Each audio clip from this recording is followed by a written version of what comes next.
Amados, buenas tardes, Dios les bendiga, qué bueno que están aquí. Es un gozo, yo creo que para Dios, no solamente para mí, verlos aquí sentados para escuchar su palabra. Recordemos que está escrito, no solo de pan vivirá el hombre. Y eso es verdad, no solo de pan vivirá el hombre. Entonces te animo a que lo podamos hacer con todo respeto, que todos nuestros sentidos estén ahí. ¿Trajeron sus Biblias? A ver, levanta la Biblia. Pues todavía no somos más de la mitad. Yo te animo a que cargues con tu Biblia. Cárgala. ¿Por qué? Porque la Biblia es aquella vara de Moisés. Es aquella vara que donde quiera traía Moisés. Y el Señor le dijo, con esa vas a hacer milagros. Úsala. Y debemos usarla. Qué bueno, le doy la bienvenida a todos aquellos que nos verán a través de YouTube, de Facebook. Sean bienvenidos, qué bueno que dispongan de su tiempo para escuchar la palabra, este mensaje. Hoy tenemos un mensaje hermoso. El plan y el propósito de Dios que tiene para tu vida. El plan y el propósito que Dios tiene para tu vida. Y me llevó el Señor al libro de Éxodo, el capítulo 14, de los versos 1 al 16. Vamos a darle lectura. Los que no trajeron Biblia, yo uso tradicionalmente Reina Valera y voy a continuar usando Reina Valera. ¿Sabes por qué? Porque la versión Reina Valera es lo más apegado al original. Uso otra versión diferente solamente cuando encuentro que el pasaje está medio oscuro, que no lo puedo entender o que no me puedo dar a entender. Pero yo tradicionalmente uso la versión Reina Valera, que es la más apegada al original. ¿Está bien? Entonces busquemos en nuestra Biblia el libro de Éxodo, capítulo 14, de los versos 1 al 16, lo vamos a leer. Y nos ponemos de pie, por favor, honrando aquel, decía mi hermano, aquel que es la palabra, Cristo Jesús. Y vamos a darle lectura. Y dice lo siguiente. El libro de Éxodo capítulo 14, versos del 1 al 16. Di a los hijos de Israel, habló el Señor a Moisés diciendo, di a los hijos de Israel que den la vuelta y acampen delante de Pirairot, entre Migdol y el mar hacia Baal-Zephón. Delante de él acamparéis junto al mar. Porque Faraón dirá a los hijos de Israel, encerrados están en la tierra, el desierto los ha encerrado, y yo endureceré el corazón de Faraón para que los siga, y seré glorificado en Faraón y en todo su ejército, y sabrán los egipcios que yo soy el Señor y que ellos lo hicieron así. Y fue dado aviso al rey de Egipto que el pueblo huía. Y el corazón de Faraón y de sus siervos se volvió contra el pueblo y dijeron, ¿cómo hemos hecho esto de haber dejado ir a Israel para que no nos sirva? Y unció su carro y tomó consigo su pueblo y tomó 600 carros escogidos y todos los carros de Egipto y los capitanes sobre ellos. Y endureció el Señor el corazón de Faraón, rey de Egipto. Y él siguió a los hijos de Israel, pero los hijos de Israel habían salido con mano poderosa. Siguiéndolos, pues, los egipcios con toda la caballería y carros de Faraón, su gente de a caballo y todo su ejército, los alcanzaron acampados junto al mar, al lado de Pihairot, delante de Baal-Zephón. Y cuando Faraón se hubo acercado a los hijos de Israel, alzaron sus ojos.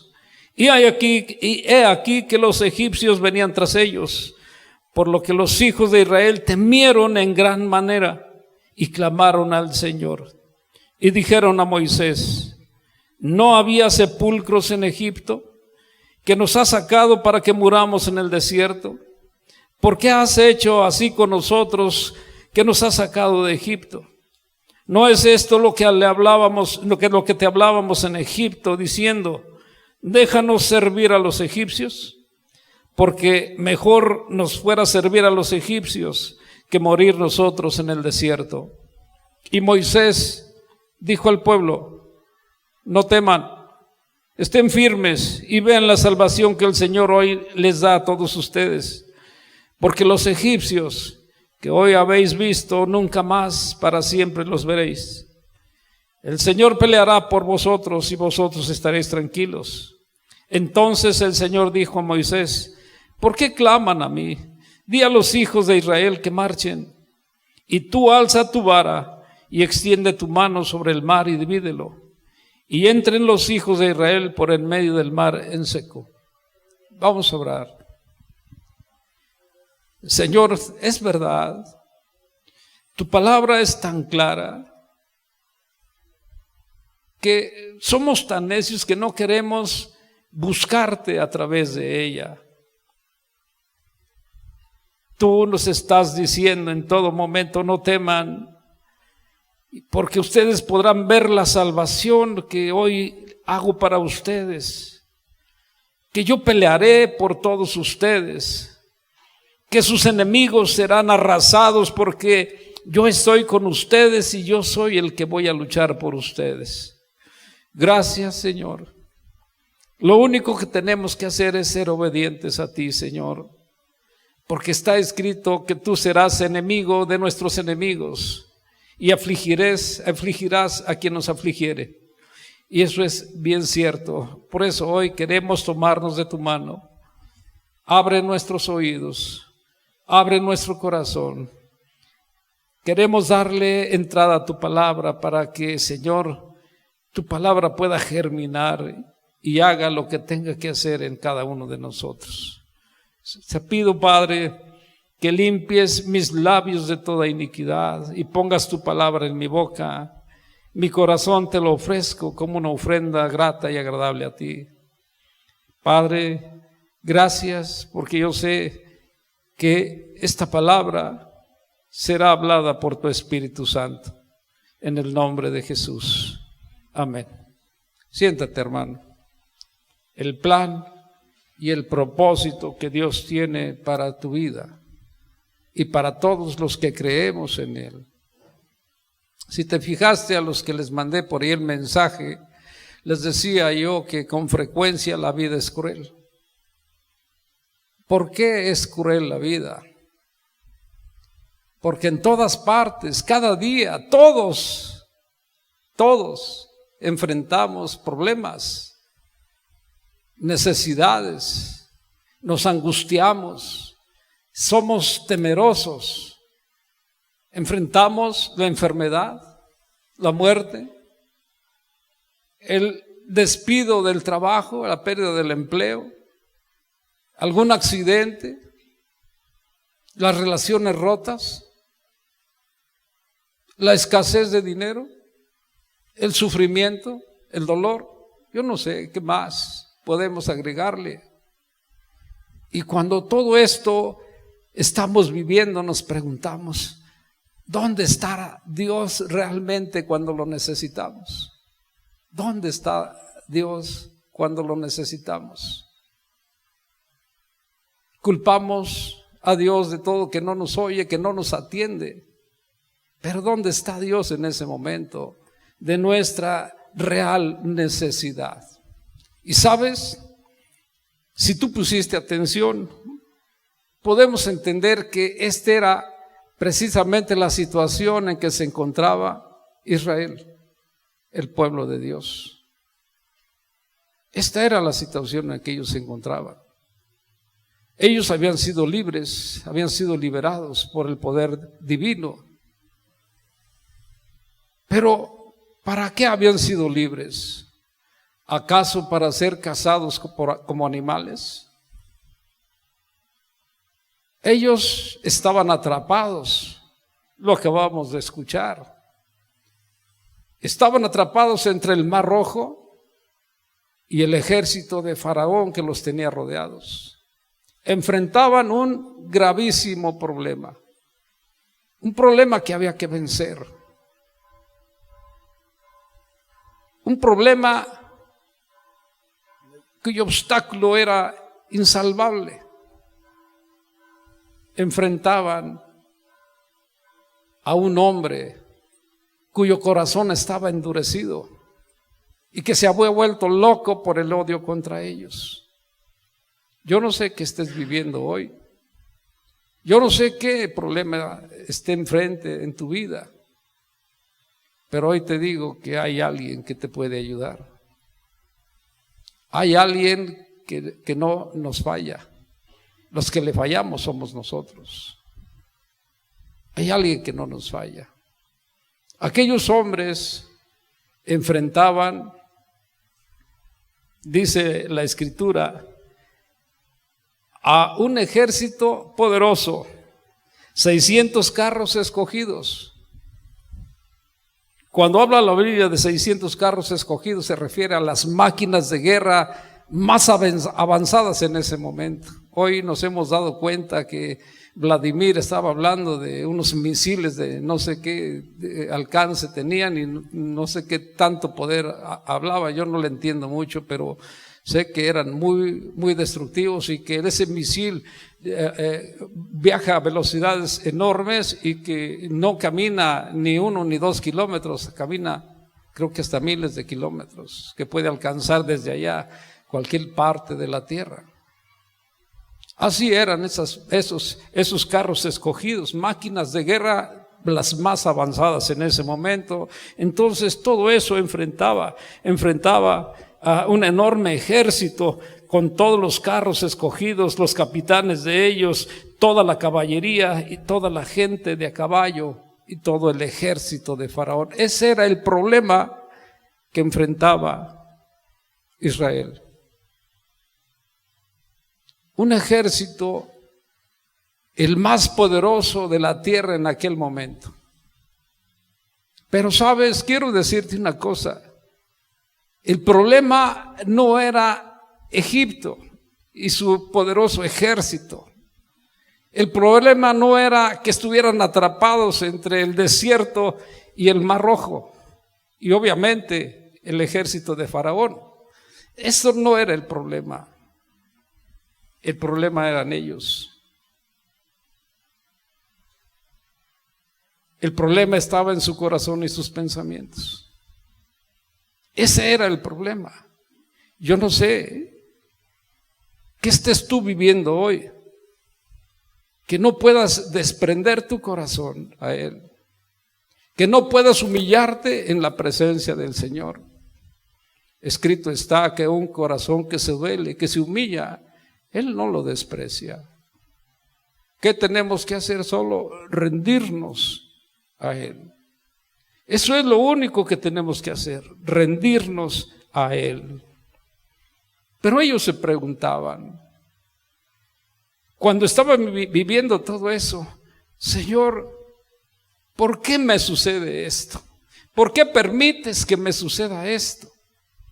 ¿Tú crees que el problema que tú vives, Dios te lo permitió a ti? ¿Tú crees que Dios ocasionó ese problema?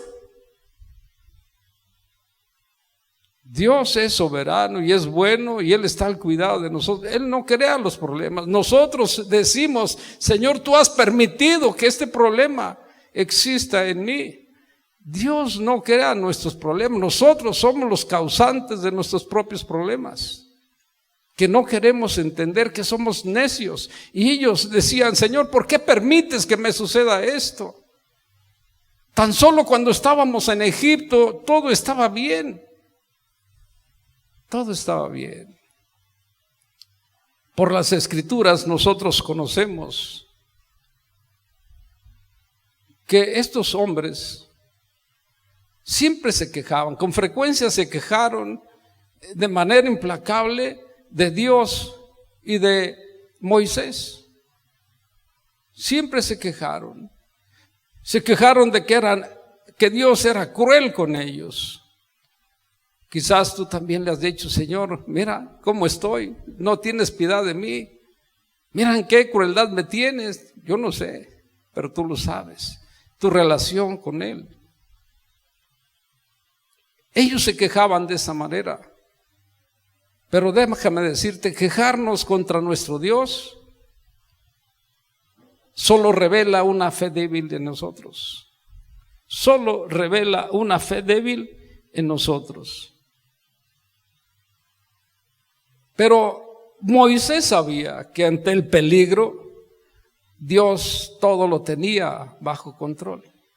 Porque la relación que tenía Moisés con el Señor era otra, muy diferente a todo el pueblo de Israel. Él sabía que Dios los iba a sacar de ese problema. Por eso él conocía que ante el peligro Dios tenía el control. Y aún sabía Moisés que algo maravilloso les estaba preparando y que quedaría registrado para la historia como uno de los hechos más grandes. Que él abriría la salida de escape y que los libraría del ejército egipcio. Él sabía eso.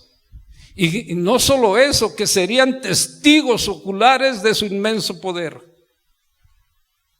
capaz de liberarlos de cualquier situación, de cualquier prueba, de cualquier circunstancia. Yo quiero preguntarte, ¿tú crees que aquel inmenso poder de nuestro Dios que fue manifiesto en aquel momento a Israel, donde no encontraban salida? ¿Por dónde? Si me voy por acá está el mar, y si voy para acá está el enorme ejército de Faraón, no hay para dónde hacerme. ¿Tú crees que ese enorme poder que Dios manifestó en aquel momento no sea manifiesto también el día de hoy en tu vida y en la mía, en nuestras vidas? Que sea capaz de liberarnos, de sacarnos de esa angustia, de ese problema, de esa necesidad, del sufrimiento, de la enfermedad, de un accidente, de la escasez de dinero, de la pérdida del trabajo, qué sé yo. ¿Qué piensas? ¿Tú crees que nuestro Dios no es capaz de mostrar ese poder? Quiero decirte una cosa, y te doy testimonio, y delante de Él no puedo mentir. Y vuelvo a insistirte, cuando yo estaba bien mal de los dolores que sufría, le dije: ya, Señor, ya no puedo más. Y en ese momento Él me dijo: ya no te voy a dar más de lo que puedas soportar. Y se quitaron los dolores. Así es nuestro Dios. Porque Él dijo: yo seré enemigo de tu enemigo. ¿Quién es tu enemigo? Yo no sé qué estés viviendo. ¿Quién es tu enemigo? Yo seré enemigo de tu enemigo y afligiré a quien te afligiere. Solo sé obediente a mí y guarda mis mandamientos. Camina como yo quiero y entonces verás mi poder manifiesto en tu vida. Entonces es posible que nosotros podamos ver el poder de Dios en nuestras vidas, claro, porque Cristo es ayer, es hoy y será siempre. Él puede arreglar cualquier situación. Solo basta que nosotros se lo podamos permitir. Eso es lo único que Él desea. Dice este pasaje, los primeros 4 versículos de este capítulo 14, leamos con atención. El Señor le dijo a Moisés: di a los hijos de Israel que den la vuelta y acampen de Pihairot entre Migdol y el mar hacia Baal-Zephón. Delante de él acamparéis junto al mar, porque Faraón dirá a los hijos de Israel: encerrados están en la tierra, el desierto los ha encerrado, y yo endureceré el corazón de Faraón para que los siga, y seré glorificado en Faraón y en todo su ejército, y sabrán los egipcios que yo soy el Señor. Y ellos lo hicieron así. Cuando leía, decía yo: Señor, ¿les dices que den la vuelta y que acampen a la orilla del Mar Rojo? ¿Les estás diciendo que regresen? Que caminen sobre sus pasos de regreso otra vez. Eso es lo que les estaba diciendo. Wow, Señor, qué rara indicación. Si tú lo que deseas es que ellos vayan al monte de Dios, al monte de Horeb. ¿Te acuerdas que cuando Moisés se encontró en la zarza, le dijo, y que vengan a este monte a adorarme? Si tú quieres que Israel venga a adorarte y ahora dices que regrese, ¿por qué, Señor? Si Israel ya había recorrido todo el desierto y estaba a punto para marchar al monte de Dios y para continuar una vez que hayan adorado al Señor a la tierra prometida. Y ahora les estás diciendo que regresen otra vez por el desierto. ¿Por qué, Señor? ¿Habrá algún motivo? Si hemos leído, vamos a encontrar que no solamente había una razón, un motivo, había 3 motivos por los cuales el Señor quería que regresaran ellos sobre sus pasos y acamparan a la orilla del Mar Rojo.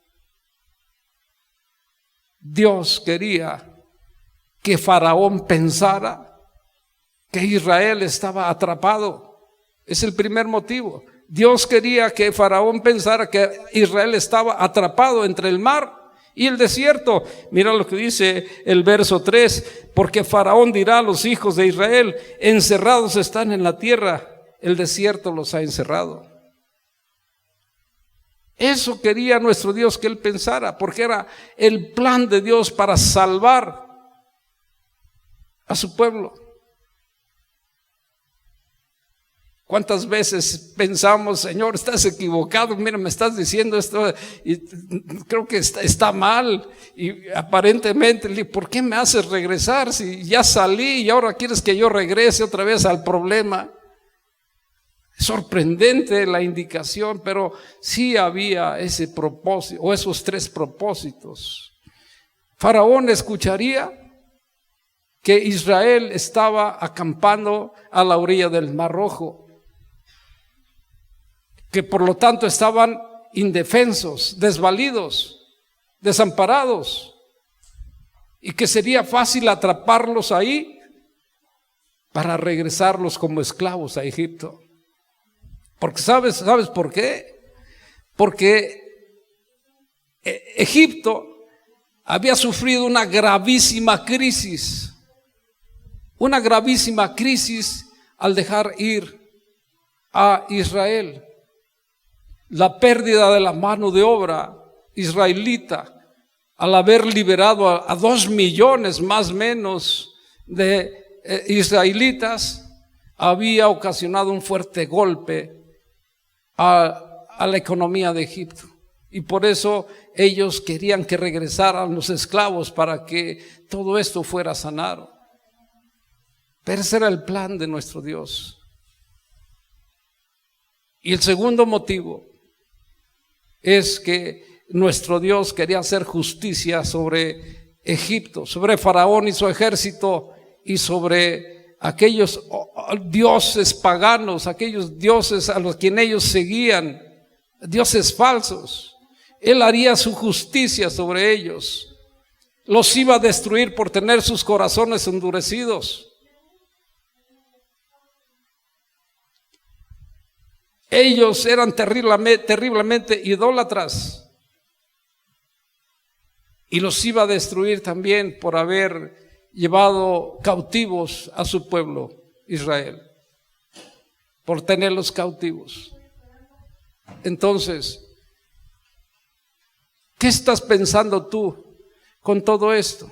Cuando dices, es que no me escucha, bueno, ¿qué estás haciendo? ¿Cuál es tu relación con él?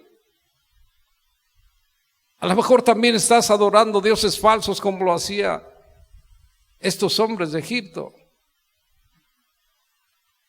A lo mejor también eres un idólatra. Dices, no, yo no adoro a los santos, pero ¿qué tal con tu dinero? O tu familia, o tu casa. Yo no lo sé. Entonces debemos darnos cuenta que Dios hace justicia. Y Él se glorificaría sobre Faraón y su ejército y sobre los dioses falsos de Egipto. También un tercer motivo, porque dice aquí en el verso 4, dice: endureceré el corazón de Faraón y seré glorificado en Faraón y todo su ejército. Y dice: y sabrán todos que yo soy el Señor. El tercer motivo por el cual quiso que regresaran es porque en este momento nuestro Dios quería que los egipcios supieran que Él es el único Señor, el único Dios, el único Salvador y Libertador, y quería que abrieran los ojos para que no siguieran adorando a sus dioses falsos. Y Él consumó su justicia, como vamos a ver posteriormente. Él hizo lo que tenía que hacer. Dice la Escritura que para esto, a partir del verso 5 y al 9, dice: y fue dado aviso al rey de Egipto que el pueblo huía, y el corazón de Faraón y de sus siervos se volvió contra el pueblo, y dijeron: ¿cómo hemos hecho esto de haber dejado ir a Israel para que no nos sirva?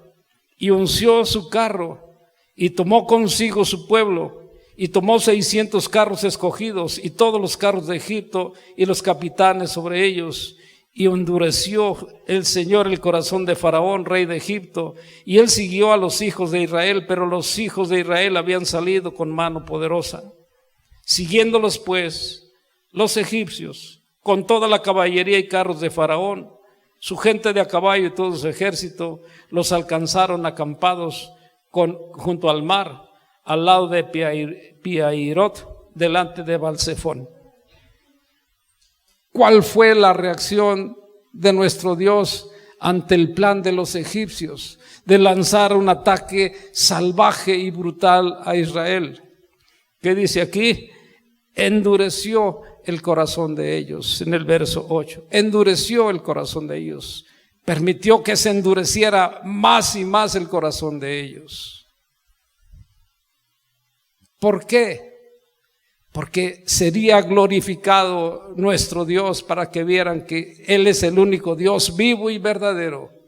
Él es el único Dios que hace las maravillas. ¿Qué hizo los egipcios? Dice que Faraón movilizó todo su ejército, los 600 carros escogidos, las máquinas de guerra más perfectas, más avanzadas en ese momento. Eso fue lo que hizo, lo movilizó. Un enorme ejército, como hemos visto, un enorme ejército llevaba adelante en contra del pueblo israelita, los cuales estaban indefensos. En ese momento Él dijo: los voy a atrapar, a recapturar, para regresar a los esclavos a Egipto. Y por eso movilizó a toda la caballería, a todo su ejército. Todos iban tras ellos. Todos iban tras ellos. Dice la Escritura en el verso 10 que cuando Faraón se hubo acercado a los hijos de Israel, alzaron sus ojos, y aquí que los egipcios venían tras ellos, por lo que los hijos de Israel temieron en gran manera y clamaron al Señor. Y dijeron a Moisés: no había sepulcros en Egipto, que nos has sacado para que muramos en el desierto. ¿Por qué pues has hecho así con nosotros, que nos has sacado de Egipto? ¿No es esto lo que te hablábamos en Egipto, diciendo: déjanos servir a los egipcios, porque mejor nos fuera servir a los egipcios que morir nosotros en el desierto? Cuando Israel vio que el enorme ejército de Faraón, de los egipcios, iba marchando contra ellos, se sintieron como cualquier persona se sentiría ante tremendo peligro. Temblaron de miedo. Algunos de ellos clamaron al Señor, dice el verso 10. Levantaron su rostro y rogaron a Dios por su ayuda. Pero muchos de ellos, como lo estamos viendo, Ellos se volvieron en contra de Moisés y le reclamaron. Le acusaron de haberlos llevado al desierto para solo ser masacrados por los egipcios. Le recordaron que le decían cuando estaban en Egipto que los dejara en paz, que los dejara en paz. Pero a punto de ser atacados por el ejército más poderoso de la tierra en ese momento, los egipcios. Ellos se olvidaron de que tenían un Dios salvador. Se olvidaron del brazo poderoso de nuestro Dios. Sentir miedo en una situación como la que enfrentaba Israel es muy normal. Levantar nuestro rostro, rogar a Dios, clamar a Dios en una situación así, es una reacción normal y natural de todos nosotros. Pero quejarnos contra nuestro Dios o contra un líder de Dios es revelar solo una fe débil, de veras. Que los problemas nos los ocasiona Dios. Israel no confiaba en que nuestro Dios los podía salvar. Israel tenía muy mala memoria. Tan pronto se les había olvidado la demostración del inmenso poder de Dios al lanzar las 10 plagas de juicio sobre Egipto. Todos conocemos cuáles fueron las causas de las 10 plagas. La libertad de su pueblo. Él dijo que endurecería el corazón de ellos para no dejarlos ir. Y con la última plaga, la muerte de los primogénitos, fue el acabose de todos, los dejaron ir. Israel no confiaba en que Dios los podría salvar. Ellos fueron testigos oculares del inmenso poder de Dios. Ellos fueron testigos oculares del inmenso poder de Dios. La situación que vivían requería de fe. De una gran fe. Pero Israel no tenía fe. Yo te pregunto, ¿tú tienes fe en las promesas del Señor? Porque si tú tienes fe en las promesas del Señor, espera los prodigios, maravillas y milagros que Él puede hacer en tu vida. Israel no tenía fe. Y para la situación que ellos vivían, insalvable la situación, solamente el poder de Dios. No sentían que ellos pudieran ser liberados de tan formidable enemigo. No podían salvarse de tan formidable enemigo. Entonces yo te pregunto, ¿qué piensas? ¿Qué piensas tú? La palabra de Dios es clara. Si vemos el verso 13 de este capítulo 14, dice, no temas, solo está firme y ve la salvación que nuestro Dios hará en tu vida. El Señor peleará por ti y tú estate tranquilo. ¿Cuál es tu problema, hermano? ¿Cuál es tu necesidad? ¿Qué es lo que te angustia? ¿Qué acaso tenemos un Dios sin poder, que no puede?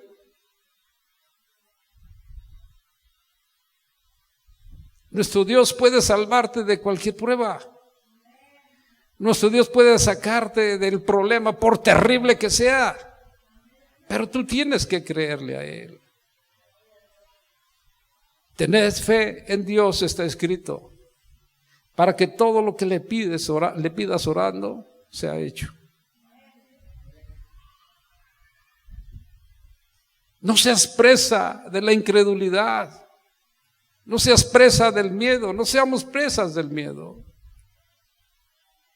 No seamos presas de la desesperación como aquellos hombres en su momento estaba Israel, que veían, que se sentían desamparados, indefensos, desvalidos, que veían que solo problema, que era insalvable, que veían a un enorme ejército, que no podían con ellos, como lo hicieron cuando Moisés los mandó ya estando a entrar a la tierra prometida. Vayan, investiguen a ver cómo es la tierra, cómo son las ciudades, cómo es la gente, si produce o no produce. Y cuando llegaron, regresaron 10 de ellos solo con malas noticias, que hicieron sucumbir a la nación completa, porque dijeron no podremos. Solo Caleb y Josué eran los únicos que dijeron sí podemos, porque Dios está con nosotros. Entonces, ¿somos presas del miedo también nosotros? ¿Nos falta fe también a nosotros? Ese es el problema de todos nosotros, hermanos. El miedo es una de las peores pesadillas que alguien puede enfrentar. ¿Me estás escuchando? El miedo es una de las peores pesadillas que alguien pueda enfrentar en su viaje por el desierto de este mundo.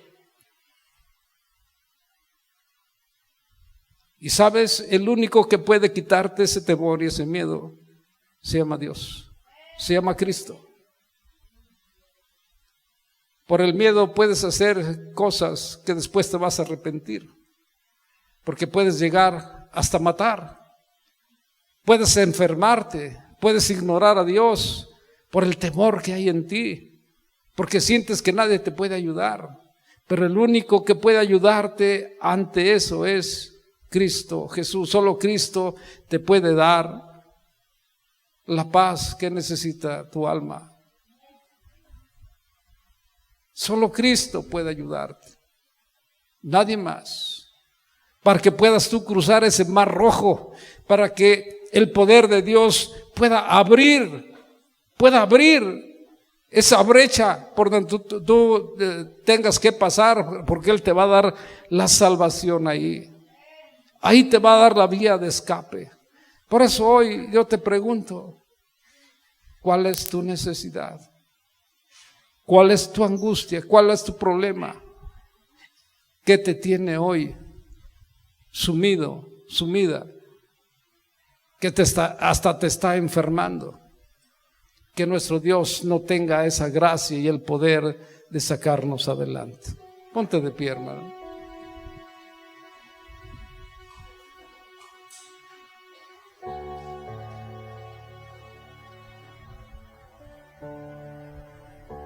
Es verdad que siempre, en todo momento, nosotros pensamos que la vida es cruel, porque pensamos que enfrentamos los problemas solos, porque no tenemos esa relación íntegra con Dios. Cuando Él nos está diciendo no temas, porque yo estoy contigo, solo está firme, porque yo seré tu Salvador, yo te sacaré de ese apuro, yo lucharé tu batalla. La guerra es mía, déjame a mí lucharla, déjame a mí sacarla, déjame darte la victoria. Eso es lo que dice nuestro Dios. Entonces, ¿por qué vamos a temer? Cierra los ojos y renueva tu fe en Él. Dile con tu boca, en palabras audibles: Señor Jesús, es verdad que tú vas a luchar en mis batallas, pero yo quiero primero tener una relación íntegra contigo. Quiero tomarme de tu mano para estar alerta y preparado para caminar contigo. Hoy te abro mi corazón y te doy la bienvenida. Ayúdame a preparar el santuario donde tú puedas habitar. Necesito que tú estés en mí, que vivas en mí, que perdones mi maldad, que por la sangre que derramaste en la cruz yo sea lavado, para que pueda, Señor, vivir para siempre contigo. Que me ayudes cuando yo pueda desviarme del camino. Que me indiques que ese camino está mal para yo enderezar, Señor, la nave. Sé tú el timón de mi vida. Te lo ruego, Señor. Y ahora, Padre, porque yo creo que en aquellos momentos, desde que tú estabas en el huerto de Getsemaní, aún ahí, Señor, cuando de tu rostro rodaban no gotas de sudor, sino de sangre, desde ahí, Señor, ya estabas tú cargando con mi temor y con mi miedo, Señor. Y sé, Padre, que cuando tú cumpliste en aquel momento, en aquel madero, me diste el perdón de mis pecados, porque alguien tenía que morir por mi maldad, porque la paga del pecado es muerte, y tú quisiste morir por mí. Gracias, Señor, porque tú saldaste mi deuda. Y ahora puedo decir, levantando mi rostro, gracias por haberme perdonado. Y gracias porque ahora puedo decir, Señor, que tú lucharás mis batallas. Yo creo en ti, que tú eres el Salvador de todos los que te amamos. Y que tú, Señor, estarás siempre conmigo. Gracias, porque ¿dónde más puedo ir? Porque cuando enfrentamos el miedo y el temor, tú eres el único que puede darnos la paz. Por eso te doy la bienvenida y te agradezco, Padre, lo que tú hiciste al pagar el alto precio en la cruz. Sé mi Señor, sé mi Salvador, en el nombre de Jesús. Amén.